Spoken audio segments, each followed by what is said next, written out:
Okay, so let's start with pseudo random, or we can also call it as double hashing method. ठीक है. First of all, let me tell you, this will be our basic formula for double hashing और pseudo random. लेकिन इस फॉर्मूले की ज़रूरत हमें कब पड़ेगी? When there is a case of collision only. ठीक है, अगर कोलिजन नहीं हो रहा है तो we can proceed with this simple formula as well. ठीक है, जैसा हम लीनियर प्रूविंग में अभी तक करते आ रहे थे, सिंपल यही फॉर्मूला लेके हम आगे प्रोसीड कर सकते. लेकिन इन केस अगर हमें कोलिजन फेस करना पड़ रहा है तो we have to follow this formula. और इसमें नया क्या है? H1 तो ये बेसिक फॉर्मूले से आ ही रहा, और H2 यहाँ पे हमें कुछ नया देखने को मिलेगा सूडो रैंडम में. ठीक है, तो H1 और H2 मिलने के बाद हमें ये 11 मॉड का वैल्यू भी निकालना है इनके आंसर का. ठीक है, ये जो भी आंसर आएगा उसका हमें 11 मॉड वैल्यू निकालना है. तो उस वैल्यू से हमें पता चलेगा where actually we have to store our key value. ठीक है, so let's start with the example. Before that, as we are using 11 mod here, so our index value will be of 11 size. ठीक है, means जैसे हम अभी तक linear probe में कैसे 0 to 9 यूज़ कर रहे थे, मीन्स हमारा जो साइज़ था वो सिर्फ 10 स्लॉट्स का था, 10 अवेलेबल एड्रेसेस का था. लेकिन यहाँ पे हम यूज़ कर रहे हैं 11 साइज़ का. ठीक है, and the second thing is that यहाँ पे 8 ही मैं यूज़ क्यों कर रहा हूँ? There is not any certain terms और condition I should use only 8. मैं 6 भी यूज़ कर सकता हूँ, 10 भी यूज़ कर सकता हूँ, 8 भी यूज़ कर सकता हूँ. There is no rules and regulation for that. But to follow the standard format of data structure and algorithm we should use 8. ठीक है, तो पर्सनली मैं तो 8 ही आपको सजेस्ट करूँगा for the further calculation as well, क्योंकि ए की value को हम पकड़ के अगर हमारा प्रैक्टिस जारी रखेंगे so it will be easier for us only. ठीक है, so let's start with example. Okay, तो एग्जाम्पल के लिए let's suppose we have the available keys as 20, 34, 70 and 56. ठीक है, तो फर्स्ट ऑफ ऑल हमारा एरे हम अरेंज कर लेते हैं, मीन्स हमारा जो भी स्ट्रक्चर रहेगा, जैसे कि अभी यहाँ पे इंडेक्स एंड कीज़ हम ले लेते हैं. तो index as we all know, as जैसे हमने लीनियर में स्टडी किया था, ऑलवेज स्टार्ट्स विद 0, 1,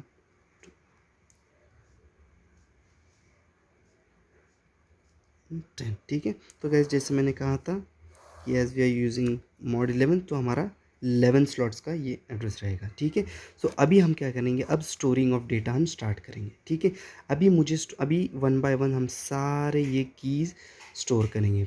ठीक है, तो अभी सबसे पहले लेते हैं 20. ठीक है, अभी 20 में कहाँ पे स्टोर करूँ? यहाँ पे गाइज क्वेश्चनिंग करना शुरू कर दो. क्वेश्चन मतलब किसको क्वेश्चन करना है? इन्हीं फंक्शंस को. ये जो भी है हमारे हैश फंक्शंस है, हमें कुछ भी क्वेश्चन हो हैश फंक्शन से करना है. स्टोर करना हो हैश फंक्शन को क्वेश्चन करो, रिट्राइव करना हो हैश फंक्शन को क्वेश्चन करो. It is as simple as it sounds.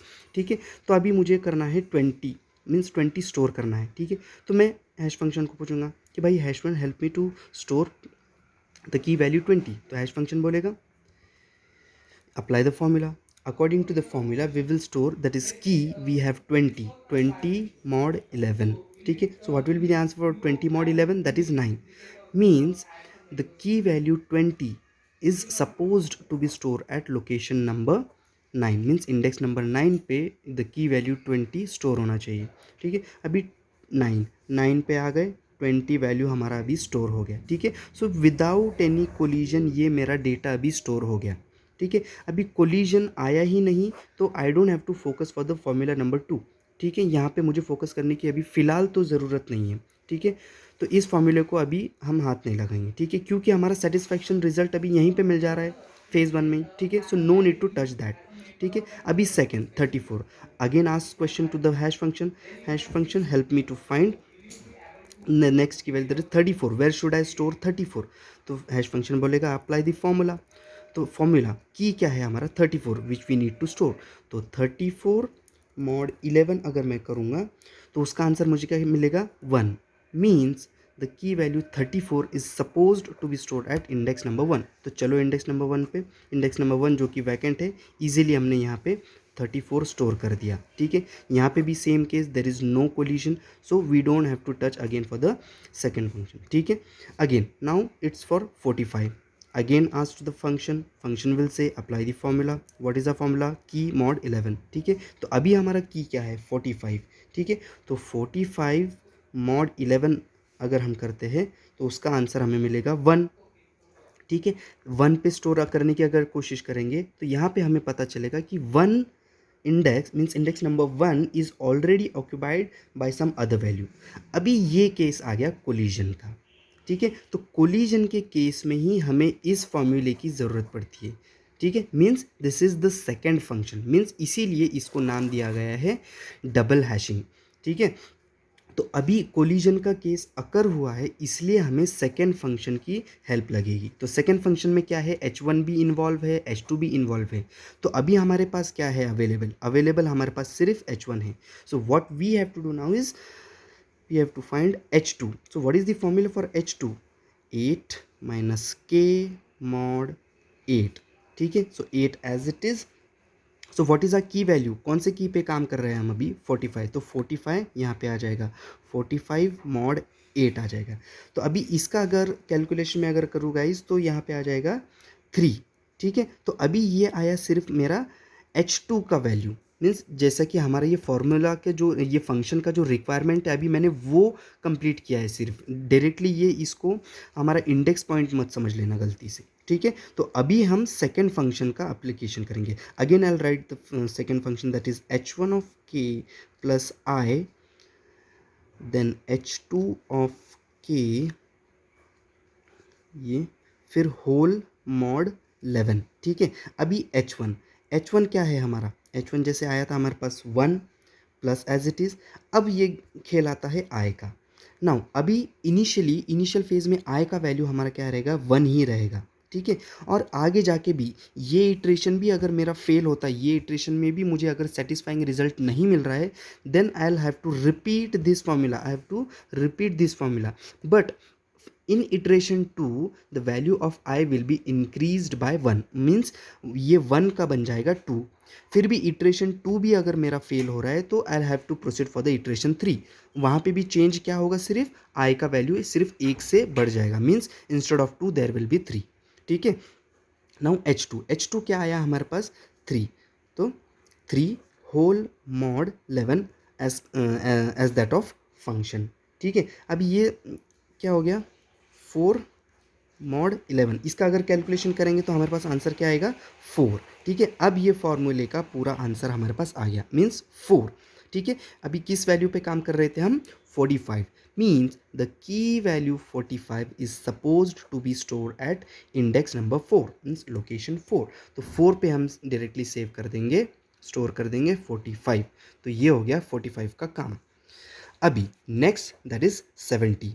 Again function को ही क्वेश्चन करो कहाँ पे स्टोर करूँ, तो फंक्शन बोलेगा apply the formula, what is the formula k mod 11, ठीक है। What is the key value कौन सा है 70 के लिए हमें करना है, ठीक है। तो 70 mod 11, 70 mod अगर 11 करेंगे हम तो क्या आएगा 4, ठीक है। तो 4 means the key value 70 is supposed to be store at location number 4। तो चलो 4 पे, अभी 4 पे आने के बाद हमें पता चलता है कि the location 4 means the index 4 is already occupied by some value.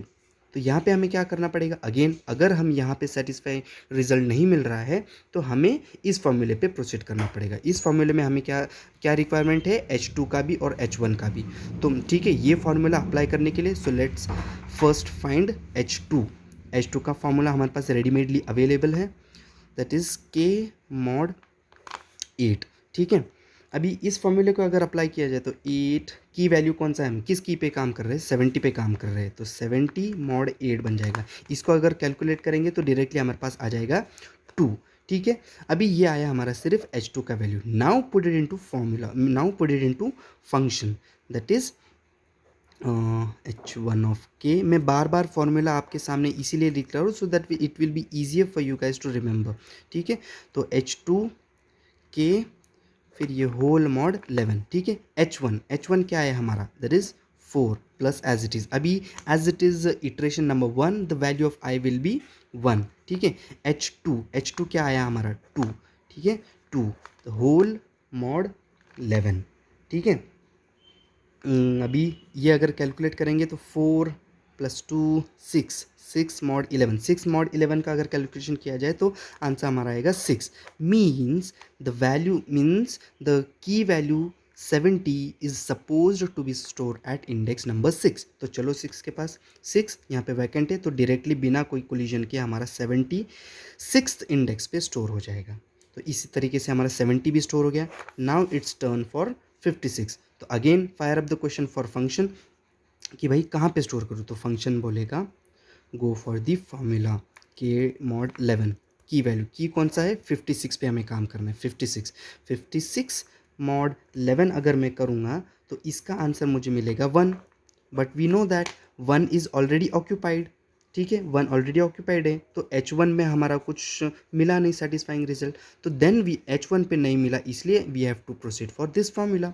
Again formula में H2 का भी रिक्वायरमेंट अवेलेबल है तो H2 में भी हमें पूरा फुलफिल्ड रिजल्ट प्रोवाइड करना पड़ेगा। मीन्स क्या करना पड़ेगा, H1 तो हमारे पास है ही, H2 का भी अभी हमें रिजल्ट लाना पड़ेगा। तो we have readymade formula for H2। Formula again लिखते हैं की मॉड 8, ठीक है। ओके तो 8 एज इट इज़। अभी हमारा के क्या है, के वैल्यू क्या है 56, ठीक है। तो 56 मॉड 8, अगर ये कैलकुलेशन अगर करेंगे हम 8 माइनस 56 मॉड 8 तो डायरेक्टली हमारा आ जाएगा 8, ठीक है। तो अभी हमारे पास K1 भी आ गया, K2 भी आ गया। Now will put into formula, ठीक है। तो फाइनली हमारा फॉर्मूला क्या मिल जाएगा, formula again H1 K plus I H2 of K whole mod 11, ठीक है। तो H1 क्या है हमारा 1 प्लस I का वैल्यू अभी अभी फ़िलहाल तो हमारा 1 रहेगा because it is the first iteration, और फिर H2 का वैल्यू हमारे पास है 8 और ये होल मॉड 11। अगर ये कैलकुलेशन किया जाए तो अभी चलो ठीक है, अभी 9 मॉड 11 इसका कैलकुलेशन करेंगे तो हमारे पास कुछ रिजल्ट आ जाएगा 9, ठीक है। तो मीन्स अभी ये क्या, according to this result what it says us that is the value 56 की value 56 is supposed to be stored at location 9, ठीक है। तो देखते हैं 9 वैकेंट है क्या, तो 9 अगर देखा जाए तो 9 is occupied by some other values. तो now we will be needing iteration number 2, ठीक है। तो इटरेशन नंबर 2 पे चेंज क्या रहेगा, चेंज कुछ भी नहीं है, कन्फ्यूजन कुछ भी होना नहीं है, ठीक है। तो सिंपली अगेन मैं आपके लिए फॉर्मूला लिख देता हूँ H1 of K plus I that is H2 of K mod 11। ये हमारा सिंपल सा फॉर्मूला था, ये होल में डाल देते हैं, ठीक है। तो H1 क्या था हमारा 1 था, प्लस अभी I का वैल्यू क्या बन जाएगा हमारा 2 because it is iteration number 2, और H2 का भी वैल्यू हमने फाइंड करके रखा था that is 8 and don't forget about the 11, ठीक है। तो अभी ये क्या होगा 16 प्लस 1 दैट इज़ 17 मॉड 11, ठीक है। 17 मॉड 11 करने के बाद हमारे इसका कुछ रिजल्ट मिलेगा दैट इज़ 6, ठीक है। अभी 6 अगर देखेंगे हम तो 6 अभी देखो यहाँ पे 6 is already occupied by some other value. Means अभी हमें यहाँ क्या करना पड़ेगा कि इटरेशन नंबर 2 जो है इससे भी हमें हमारा सेटिस्फाइड रिजल्ट नहीं मिला क्योंकि the index number 6 is also occupied by some other value. तो अभी हमें आगे बढ़ना पड़ेगा इटरेशन नंबर 3 पे। तो चलो फिर से again I'll write the formula H1 of K plus I H2 of K whole mod 11, ठीक है। H1 जैसे कि हमारे पास था 1 प्लस अभी as it is the iteration number 3 तो I का वैल्यू रहेगा 3, ठीक है। H2 का वैल्यू तो हमारे पास था ही दैट इज़ 8, ठीक है, होल मॉड 11, ये भूलना नहीं है, ठीक है। तो अभी इसका अगर कैलकुलेशन करेंगे तो 25 मॉड 11 ऐसा कुछ मिलेगा। तो फिर ये 25 मॉड 11 का आंसर हमारे पास क्या आ जाएगा 3, ठीक है। सो लेट्स कंपेयर 3 अवेलेबल है क्या, ठीक है। तो इंडेक्स में देखेंगे 3, तो इंडेक्स 3 हमारा पूरा वैकेंट है। Means the value 56 will be now store to index number 3, तो यहाँ पे हमारा आ जाएगा 56, ठीक है। So guys in this way we gonna proceed with pseudo random या हम बोल सकते हैं डबल हैशिंग मेथड। ठीक है, अभी यहाँ से हमें पता क्या चल रहा है, एग्जैक्ट लोकेशन पे हम पहुँच सकते हैं। मीन्स इसका एक एडवांटेज क्या होता है कि यहाँ पे we will not be required with extra space, यहाँ पे बिल्कुल एक्स्ट्रा स्पेस की ज़रूरत नहीं पड़ेगी। यहाँ पे सिर्फ अगर डिसएडवांटेज अगर बोलेंगे डबल हैशिंग में, तो यहाँ पे सिर्फ ऑर्डर ऑफ एन जो है हमारा, जो इटरेशन की जो मैं बात कर रहा था, जो हमारा थर्ड इटरेशन तक बात चली गई, तो यही एक डिसएडवांटेज है कि यहाँ पे कैलकुलेशन वर्क जो है यहाँ पे ज़्यादा लगेगा। ठीक है, now as we are doing manually we require ample amount of time, but यही काम अगर आप हम सिस्टम से करवा रहे हैं तो it will B quite easier. ठीक है, सो समझ में आ रहा है कि डबल हैशिंग क्या है, एंड आई होप कि now you guys will be able to compare linear probing and pseudo random, या तो हम कह सकते हैं डबल हैशिंग। ओके,